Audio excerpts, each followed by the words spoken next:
Hi friends, मैं आकांक्षा Sharma GK with आकांक्षा में आपका स्वागत स्वागत करती हूँ।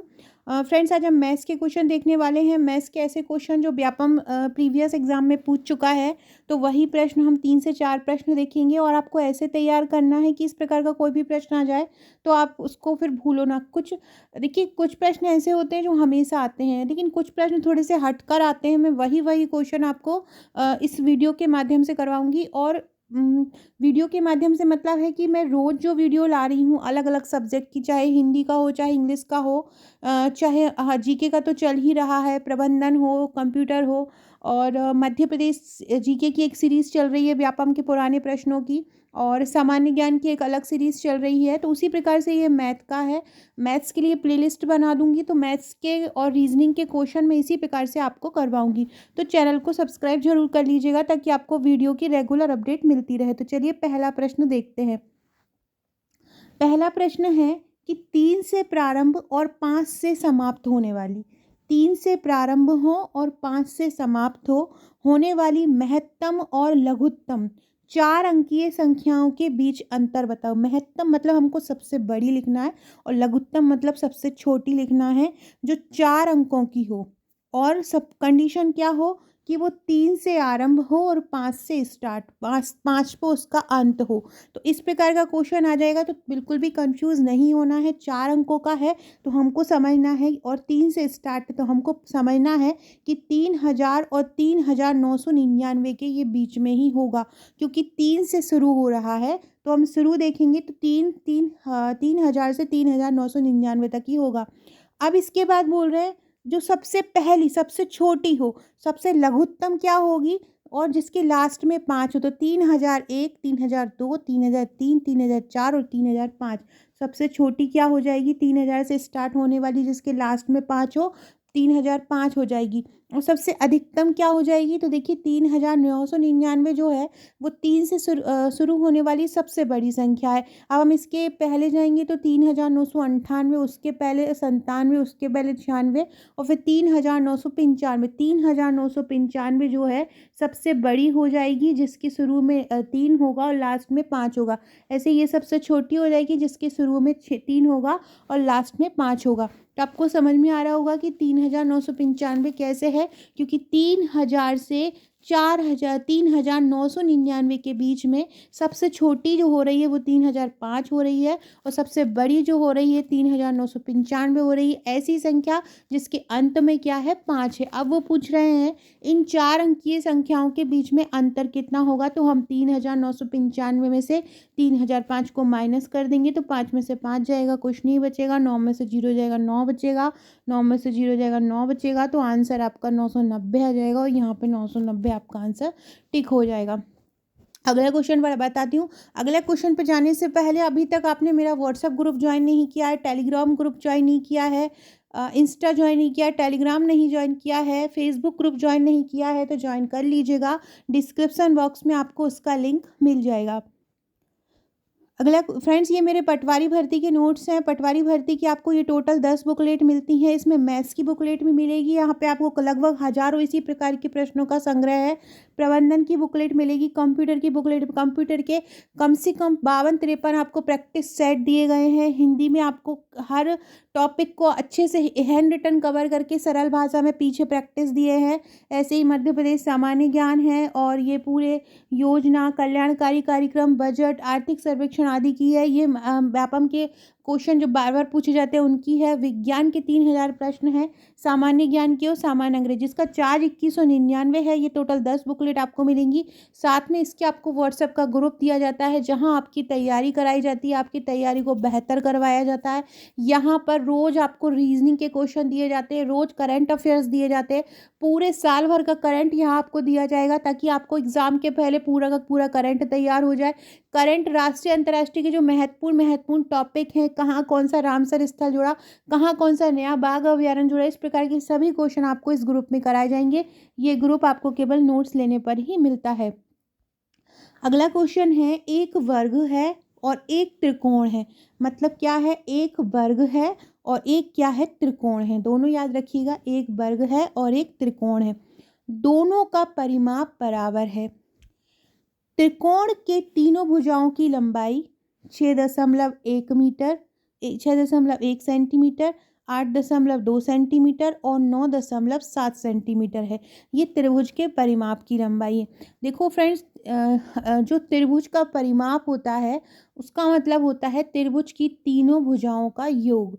त्रिभुज का परिमाप का मतलब क्या होता है? तीनों भुजाओं का योग। तो जब हम 6.1, 8.2 और 9.7 को जोड़ लेंगे, 6.1, 8.2, 9.7, तो हमें त्रिभुज का परिमाप मिल जाएगा। तो जब हम इसको जोड़ेंगे तो 6.1, 8.2 और 9.7 को जोड़ेंगे तो 7, 2, 9 और एक क्या हो जाएगा? 10 की जीरो आ जाएगी और कैरी आ जाएगा 1, और 6 और 1 7, 7 और 8 कितना हो जाएगा? 15 हो जाएगा। 15 और 9 कितना हो जाएगा? 24 हो जाएगा। तो आंसर क्या आ जाएगा यहाँ पे? 24.0। तो इसका त्रिभुज का जो तीनों का जो जोड़ आ जाएगा, सम कितना आ जाएगा? 24 आ जाएगा। तो ये क्या हो जाएगा? त्रिभुज का परिमाप हो जाएगा। अब उन्होंने बोला है कि वर्ग और त्रिभुज का परिमाप जो है समान है। वर्ग के परिमाप का सूत्र होता है 4 गुणित भुजा। वर्ग के परिमाप का सूत्र क्या होता है? तो क्या होता है वर्ग के परिमाप का सूत्र? 4 गुणित भुजा वर्ग के परिमाप का सूत्र होता है। अब यहाँ पे परिमाप कितना आ गया है? 24 आ गया है, जो हमने अभी त्रिभुज की तीनों भुजाओं को टोटल करके निकाला है। कितना आ गया है? 24 आ गया है। अब हमको हमको क्या निकालना है? यहाँ पे देखिए, हमको निकालना है वर्ग का क्षेत्रफल। वर्ग का क्षेत्रफल का सूत्र होता है भुजा गुणित भुजा। अब हमको इसके लिए भुजा पता होना चाहिए, तो हम ये वर्ग के परिमाप के सूत्र से भुजा निकालेंगे। अब हमको भुजा निकालनी है तो 4 को हम ये 24 के नीचे ले आएंगे और डिवाइड कर देंगे। तो 4 का 24 में भाग देंगे तो क्या आ जाएगा? 6। तो भुजा कितनी आ जाएगी? 6 आ जाएगी। अब वर्ग के मैंने बताया था वर्ग के क्षेत्रफल का सूत्र क्या होता है? भुजा गुणित भुजा, मतलब a इंटू ए। तो कितनी आई है भुजा? 6 आई है। तो मतलब 6 गुणित 6, तो कितना हो जाएगा भुजा? 36 हो जाएगा। तो इस प्रकार आप देख सकते हैं क्या दिया था? वर्ग और एक त्रिकोण का परिमाप बराबर है। त्रिकोण की तीनों लंबाई उनने दी थी। त्रिकोण मतलब त्रिभुज। त्रिभुज का जो परिमाप होता है वो उसकी तीनों भुजाओं का योग होता है। तो हम तीनों भुजाओं को टोटल कर लेंगे। टोटल आ जाएगा तो अब हमें पता चल जाएगा कि ये वर्ग का परिमाप है, क्योंकि वर्ग का और त्रिभुज का परिमाप सेम है। अब वर्ग के परिमाप का सूत्र होता है 4 गुणित भुजा।